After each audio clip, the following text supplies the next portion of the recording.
اس واقعے سے اہم سبق کیا ملتے ہیں؟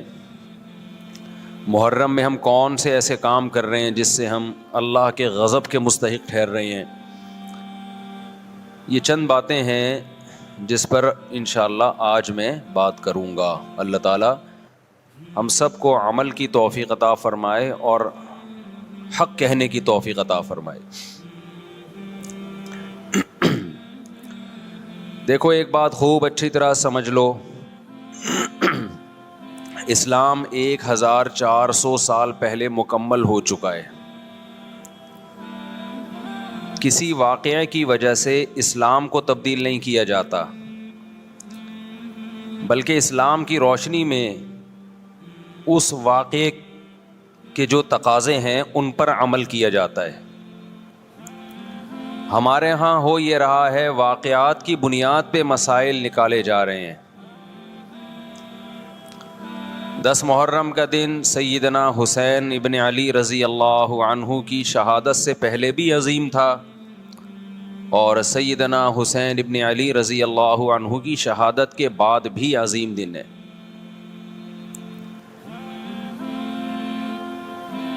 آج آپ نے ایک نعرہ بہت سنا ہوگا کہ جی اسلام میں فرقہ واریت نہیں ہے، ہم کسی فرقے سے نہیں ہیں۔ میں بار بار کہتا ہوں کہ یہ بڑا خوشنما نعرہ ہے جو سننے میں بہت اچھا لگتا ہے۔ کچھ باتیں سننے کی حد تک بہت اچھی ہوتی ہیں، لیکن پریکٹیکل لائف میں ان کی ویلیو بالکل بھی نہیں ہوتی۔ جب آپ پریکٹیکل لائف میں آتے ہیں تو پھر آپ کو یہ فیصلہ کرنا پڑتا ہے کہ آپ کس فرقے سے تعلق ہے آپ کا۔ آپ سنی ہیں، شیعہ ہیں، معتزلہ ہیں، مرجیہ ہیں، قدریہ ہیں، ناصبیہ ہیں، کیا ہے آپ کا فرقہ؟ یہ کہہ دینا آسان ہے، میرا کوئی فرقہ نہیں ہے۔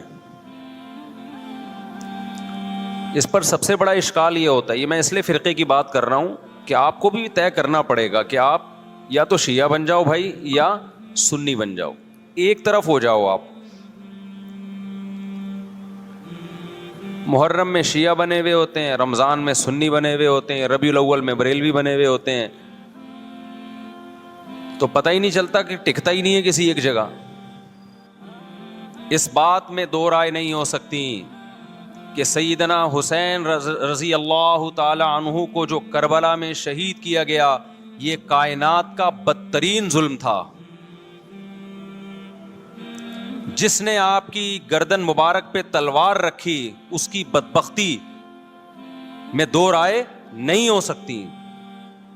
بہت ہی کوئی شقی اور بدبخت جو نواسہ رسول صلی اللہ علیہ وسلم کے قتل کی طرف بڑھا، بہت ہی کوئی بدبخت اور بدنصیب جو کوفہ کے گورنر ابن زیاد کے کہنے پر نواسہ رسول سے لڑنے کے لیے نکلا، جو اس ظلم کو ظلم نہیں مانتا، وہ بھی اپنے آپ کو جہنم میں جانے کے لیے تیار کر رہا ہے۔ پھر کربلا میں ایک بڑا ظلم یہ ہوا کہ صرف سیدنا حسین ابن علی کو شہید نہیں کیا گیا، آپ کے ساتھ جتنے مرد تھے سب کو شہید کر دیا گیا۔ لیکن ہمیں پیغمبر صلی اللہ علیہ وسلم اور صحابہ کی سیرت میں کیا ملتا ہے؟ میں ایک آیت سے آپ کو سمجھاتا ہوں۔ مشرکین مکہ حضرت ابراہیم علیہ الصلاۃ والسلام کے نسب میں ہونے پر اور آپ سے محبت پہ بڑا فخر کیا کرتے تھے کہ ہم ابراہیم کی اولاد میں ہیں، ہم ابراہیم کے دین پہ ہیں۔ اللہ نے کیا فرمایا رسول اللہ صلی اللہ علیہ وسلم سے کہ ان اول الناس بابراہیم للذین اتبعوہ، اے نبی آپ ان سے کہہ دیجئے ابراہیم سے محبت کے خالی پیلی کے دعوے مقبول نہیں ہیں۔ ابراہیم کے زیادہ حقدار وہ ہیں جو ابراہیم علیہ السلام کی اتباع کرتے ہیں، اور یہ پیغمبر اور صحابہ یہ ابراہیم علیہ السلام کے دین کو فالو کرتے ہیں، اور تم ابراہیم کے دین کو فالو نہیں کر رہے، ان سے محبت کے دعوے دار ہو۔ تو خالی محبت کے دعوے داری اللہ کے ہاں مقبول نہیں ہے۔ اللہ کے ہاں وہ محبت کی دعوے مقبول ہیں جس میں آپ محبوب کو فالو کر رہے ہوں۔